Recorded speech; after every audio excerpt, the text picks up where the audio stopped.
gravando. Gente, falando sobre a religião, vai ser a parte que eu vou falar de mais coisas, mas vou tentar resumir mais. Tá bom? Primeiramente, os egípcios foram um povo politeísta. Lembrando, povo politeísta é um povo ou uma religião que acredita em vários deuses. Especialmente os egípcios tiveram muitos e muitos deuses. Quantos, professor? Olha, sem sacanagem nenhuma, eu chutaria uns 200 ou 300. Pensando aqui nos livros que eu tenho, por aí. Porque você tinha os deuses maiores, mais importantes para todo o Egito. Você tinha deuses menores, mais locais. Deuses que foram importantes só durante um período e uma época, e deuses que foram importantes durante todo o Egito Antigo. Mas ao todo, fazer uma estimativa, quantos foram? Uns 200 ou 300 deuses. Eles não tinham Bíblia. Muito bom você falar. Não existia uma Bíblia egípcia. Não existia. Lamento. Tá? Agora, esses vários deuses, eles tinham formas diferentes de serem representados. Ou seja, nos templos, etc. Como é que os deuses apareceriam em imagens? Isso é importante que vocês anotem isso.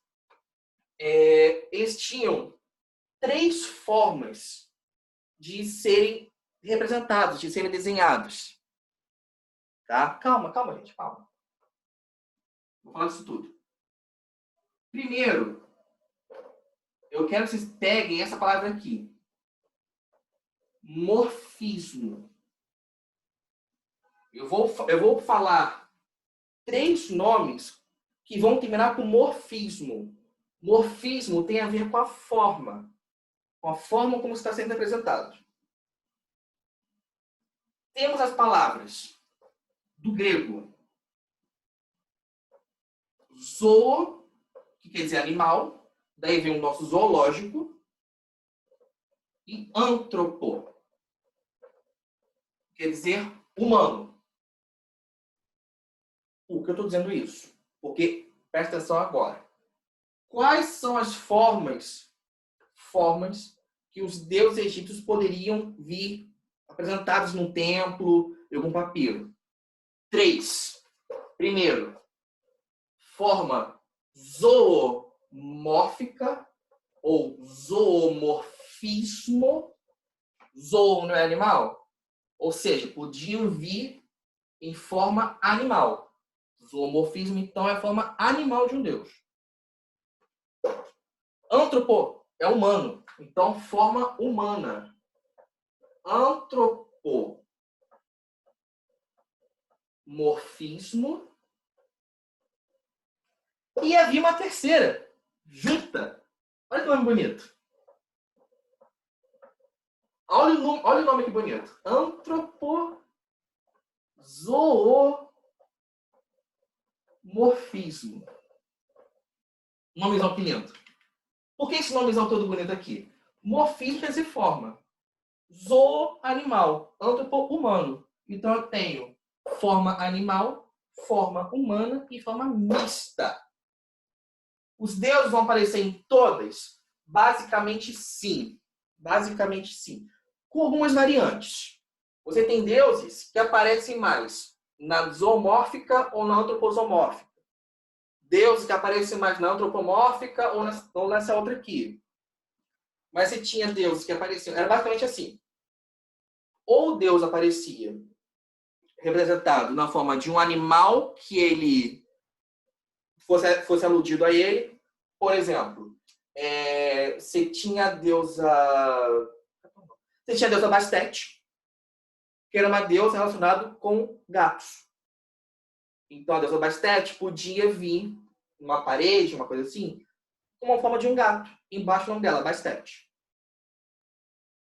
Ela também podia ter forma humana, então esse é só uma... Isso! Não, esse é Anubis. Bastete está do lado. A forma antropomórfica.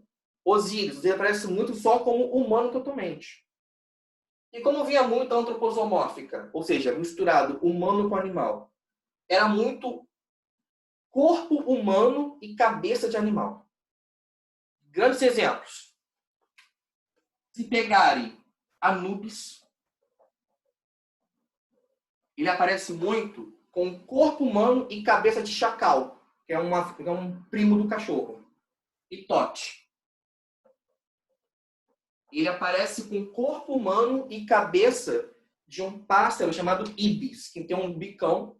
Lembra o tucano, só que não é um tucano, ele é parecido com um tucano. Eles são dois deuses importantíssimos que apareciam, não sei se Tote está aí como antropomórfico, mas que apareciam nessa mistura, corpo humano e cabeça de animal.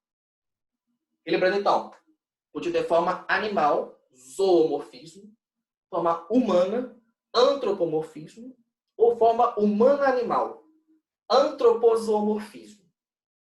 O nome é complicado, eu sei, é estranho, mas lembra que morfismo quer dizer forma, zoo, animal, antropo, humano. Ok até aqui? E isso é uma forma do politeísmo egípcio que havia. Estou perguntando, como eles conheciam a religião, não sei o quê. Olha, basicamente, esses deuses eram conhecidos pelas pessoas. Na verdade, uma Bíblia, ela só foi surgir com os judeus. Todos os povos que estudamos até agora, desde a Mesopotâmia, como vou conhecer a sua religião? Indo aos templos quando podia, quando era importante, ou até pelas histórias que circulavam pela população. As pessoas conheciam os deuses até dentro da família. Porque essas histórias dos deuses eram contadas de pai para filho. Ou eram lidas em voz alta, ou tinham uma festa em prol do Deus. Então haviam várias formas de conhecer a religião que não por um texto sagrado. Até porque quase ninguém sabia ler. Ok? Mas beleza. Seguindo para além da forma dos deuses. É importante falar para vocês dos templos. Primeiramente o templo. O que é um templo? Templo é um termo muito genérico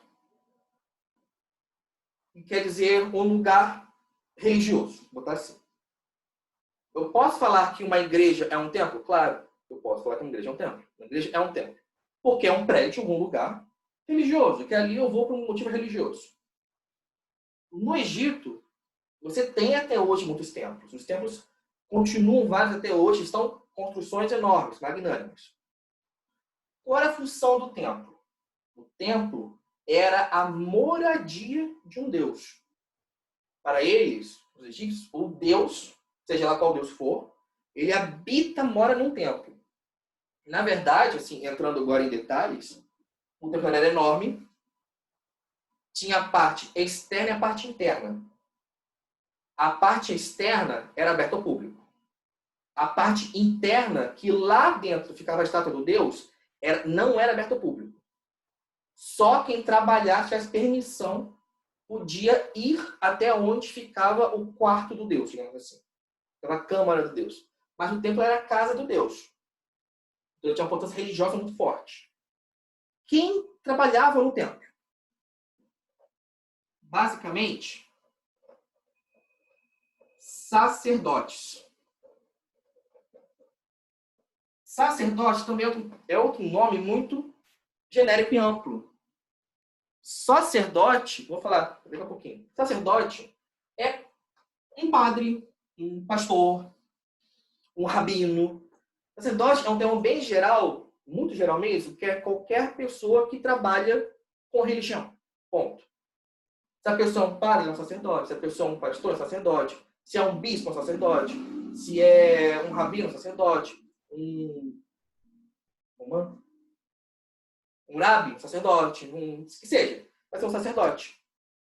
No Egito, então, nós tínhamos sacerdotes. E o feminino, como eu falei, há casos de mulheres sacerdotisas. Temos casos de mulheres atuando como sacerdotes. Aí são sacerdotisas. Eles é que tinham acesso a essa parte interna onde ficava o Deus. O que faziam lá? Olha que legal. havia a noção de que o Deus deveria ser cuidado, mantido. Então, eles levavam refeições para o Deus, literalmente, café, almoço e janta, davam banho toda manhã, real, tinha uma estátua do Deus lá, tinha que banhar a estátua do Deus, vestia a estátua, perfumava a estátua, e fazia orações pela estátua para que a estátua abençoasse a região toda. Era o chamado serviço diário do templo, serviço cotidiano do templo. Então, essa é a principal função do templo. Tá? Mas, é importante saber também que o templo não servia só para isso. Os templos egípcios que existiam aos montes também eram muito importantes como um lugar de reunião das pessoas e atividades comerciais. A parte interna do templo, ninguém podia entrar, ok. Mas a parte externa tinha muito movimento. Ali você vai ter oficinas, vai ter lojas. Então, ali, os templos não eram só locais religiosos, também eram locais de atividade econômica. Ou seja, a atividade econômica dos templos era importante. Numa região de vilas pequenas, por exemplo, o templo vai ser a espécie de centro dessa região. Porque é lá que as pessoas vão se reencontrar, é lá que as pessoas vão ter algum festival, é lá que as pessoas vão fazer algum comércio, é na parte externa do templo. O templo acaba sendo um local importante em religião e em economia, atividade econômica. Mas é legal a gente perceber também que no templo egípcio você não tinha a missa ou culto de domingo. Lamento. Se você não for um sacerdote, você nunca poderia entrar no templo e ir até o Deus para fazer o culto de domingo de manhã, isso não existia. Isso não existia. Tá? Fala, pode perguntar. Fala, Sofia, fala no chat. Não. Buda é da Índia barra China. Eu de Buda. Buda é Índia, é o Buda. Índia barra China. Tá? Estou falando, não existia essa coisa do culto. Ah, hoje é dia de culto no templo. Não, isso não existia. Você tinha festividades que aconteciam em alguns momentos em que a estátua do Deus era trazida para fora do templo. Aí, passear, fazer alguma coisa com a estátua. Você não tinha um momento de, agora vamos rezar aqui para o Deus, todo mundo junto. Vamos lá, população. Não tinha.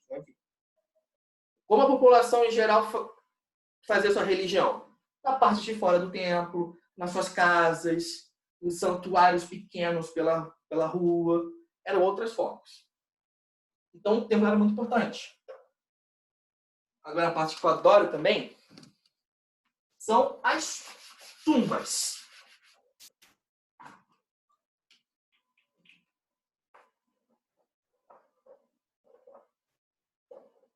Para quem não sabe, tumba é um lugar para botar morto. Tá?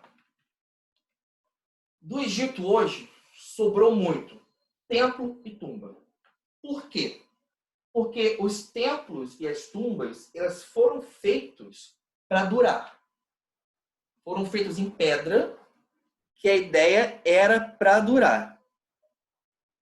Continuavam. O sacerdote ele tinha que ser iniciado na religião, ele tinha que aprender bastante coisa. Se fosse sacerdote alto, tinha que ser um escriba também. O sacerdote devia saber ler e escrever, se fosse sacerdote importante. E havia rodízio de sacerdotes. Tipo, sou um sacerdote, eu tenho uma escala, tinha uma escala mesmo. Eu vou trabalhar tantos meses e folgar tantos. Tinha uma escalinha de sacerdotes mesmo. Então as tumbas e templos eram feitas de pedra para durar. A ideia real era que os dois fossem construções eternas, que durassem para sempre. Por isso que temos, assim que se acha, tumba e templo. Ah, achou uma tumba, achou um templo, achou uma tumba. É direto. Na tumba, então, se colocava o morto mumificado. Vou fazer essa mumificação. Qual é a ideia da mumificação? Para os egípcios, isso é interessante. Os egípcios não gostavam da morte. Os egípcios não falavam, poxa, fulano morreu. Nossa, a morte é um horror. Eles não falavam da morte, eles evitavam falar da morte. Mas a morte para os egípcios, ela era um momento importante de passagem para uma nova vida.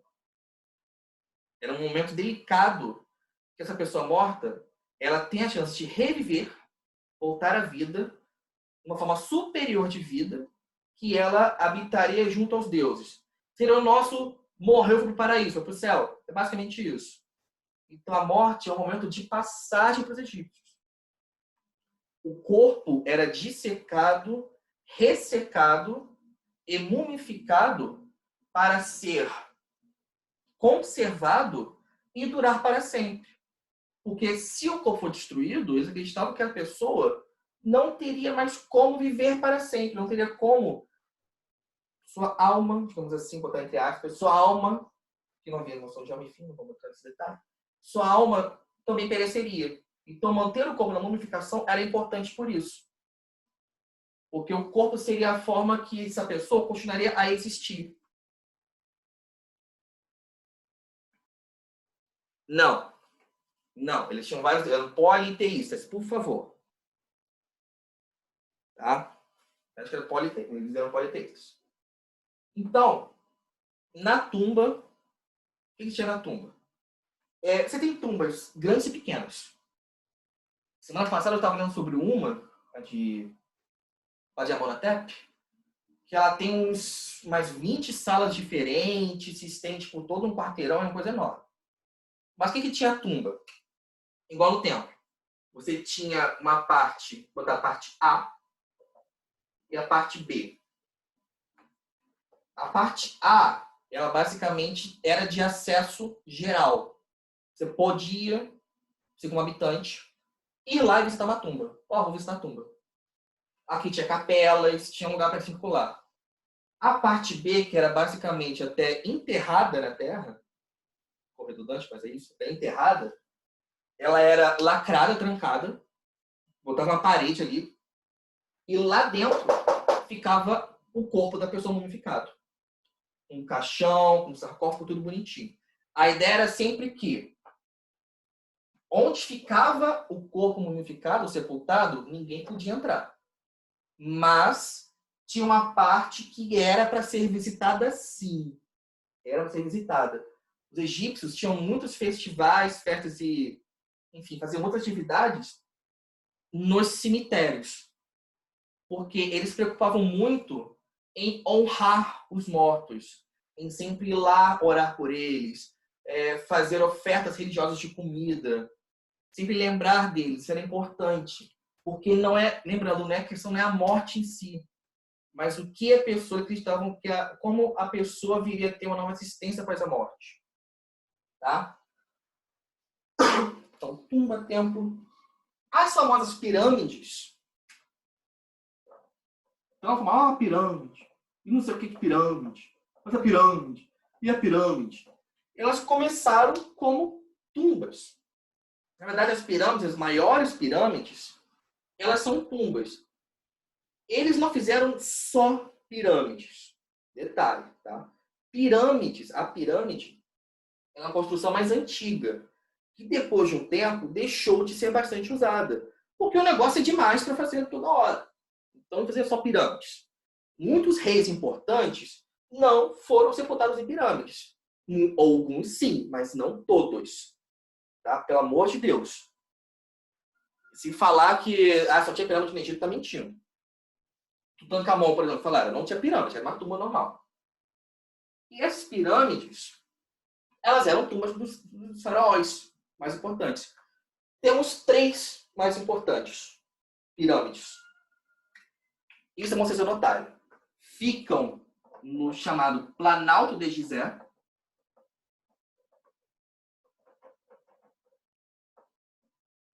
É uma região.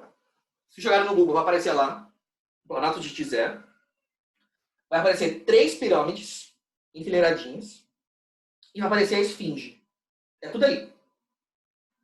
Essas pirâmides, as 3 mais importantes, são as 3 maiores também. Desculpa. Foram de 3 faraós do Reino Antigo. Se não me engano, da 5ª dinastia. Isso. Quem foram eles? Faraós. avô, pai e filho. Kelps, Kefren e Miquerinos.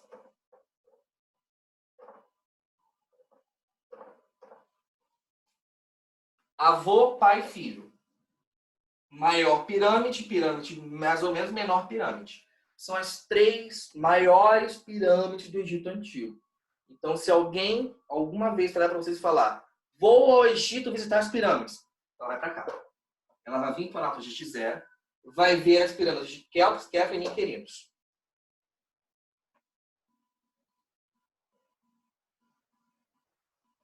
Ok? Então, as pirâmides eram importantes. Vou falar mais alguma coisa. Detalhe fundamental, que esse livro não está trazendo para vocês. Oi, fala, gente. O que foi?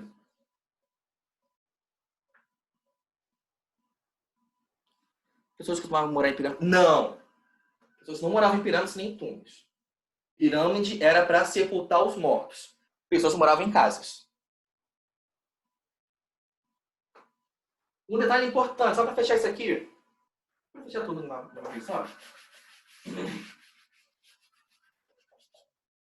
É que assim, pirâmides é uma forma de tumba que foi feita para alguns faraós, não todos, só para alguns. O intuito era só sepultar o faraó bonitinho, tá? Agora, uma coisa legal vocês saberem é que no Egito você tinha o Nilo, beleza? Imagina que aqui é o rio. Você tinha lado esquerdo e lado direito, né? Você tem 2 lados do rio. Você tem um lado leste e um lado oeste. Os egípcios, em 99% das vezes, construíam a tumba à esquerda do Nilo e moravam à direita do Nilo. Isso era fundamental para os egípcios. Eles não construíam tumbas a leste, mas sim a oeste. Por quê? Porque para eles, o lado leste do rio é a região dos vivos e o lado oeste é a região dos mortos. Por que isso? Por causa do sol. Os egípcios eles reverenciavam demais o sol. O sol era muito importante. Eles observavam, poxa, olha o sol, legal. O sol nasce no leste, tem o seu topo ao meio-dia e se põe no oeste. O sol no Egito, ele era a principal divindade, chamado de Ra, ou até Amon-Ra também. Não vou falar de primeiro. Quando o sol nasce de manhã, ele nasce no leste. E para os egípcios, isso era o sol em nova vida. Era o sol forte, novo, rejuvenescido. Era o sol chamado Kepri. Só botar o nome aqui. Então era o sol novo.